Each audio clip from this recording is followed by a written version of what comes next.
அழுகவே கூடாதுன்னு நினைச்சேன். அழுக வச்சிட்டீங்க. ஹாய் ஹலோ வணக்கம் மக்களே. உங்களோட சிவபாலன். அண்ணா சீரியல் வந்து முடிஞ்சிருச்சு. 4 வருஷத்துக்கு முன்னாடி இந்த அபினாஷ் என்ன பண்ண போறான், என்ன செய்ய போறான், ஒரு பெரிய கொஸ்டின் மார்க்கா இருந்தது. இன்னைக்கு எல்லாரோட மனசுலயும் சிவபாலன் அப்படிங்கிற ஒரு கேரக்டர். நான் அழுவாத நாட்கள் இல்ல, புலம்பாத நாட்கள் இல்ல. மக்கள் கிட்ட போய் எப்படி சேர போறோம், மக்கள் என்ன அபினாஷன் கூப்பிடுறதை விட சிவபாலன் கூப்பிடும்போது it it gave me lot and lot. நான் வந்து சிவபாலனா எல்லார் வீட்லயும் நான் வாழ்ந்துட்டு இருக்கேன்.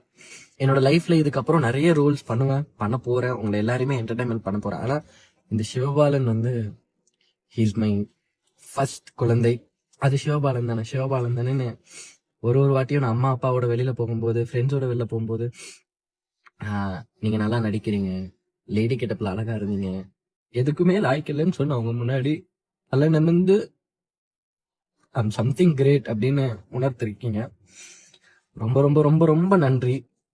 காது கேட்காதவங்க, வாய் பேச முடியாதவங்க எல்லாம் என்னை பார்த்து ரொம்ப ரொம்ப ரொம்ப எமோஷனல் மூமெண்ட் என்னன்னா, நீங்க ரொம்ப நல்லா நடிக்கிறீங்க, இந்த ஒரு விஷயத்துக்காக தானே இவ்வளவு தூரம் ஓடினேன். And I got that. Sivabalan character கொடுத்த Ramanan sir, thank you so much sir. Thank you thank you thank you so much. நீங்க இதை சின்ன கேரக்டர்னு சொன்னீங்க இல்லை sir. This evolved as a family. தமிழ்நாட்டில் மட்டும் இல்லை, பெங்களூர் போனாலும் என்ன ரெகக்னைஸ் பண்ணுறாங்க, மலேசியா போனாலும் ரெகக்னைஸ் பண்ணுறாங்க, ஸ்ரீலங்கால இருந்தும் என்ன ரெகக்னைஸ் பண்ணுறாங்க. It is all happen the one platform G. Thank you so much. And நீங்கள் கூட நடித்த கோ ஆர்டிஸ்ட் எல்லாருக்கும் நன்றி, என் ப்ரொடியூசர்ஸ்க்கு நன்றி, எல்லாருக்குமே கை கூப்பி ஒரு பெரிய பெரிய நன்றி. அண்ட் மக்களே, உங்களுக்கெல்லாம் love you guys, love you. Signing off as your Sivabalan.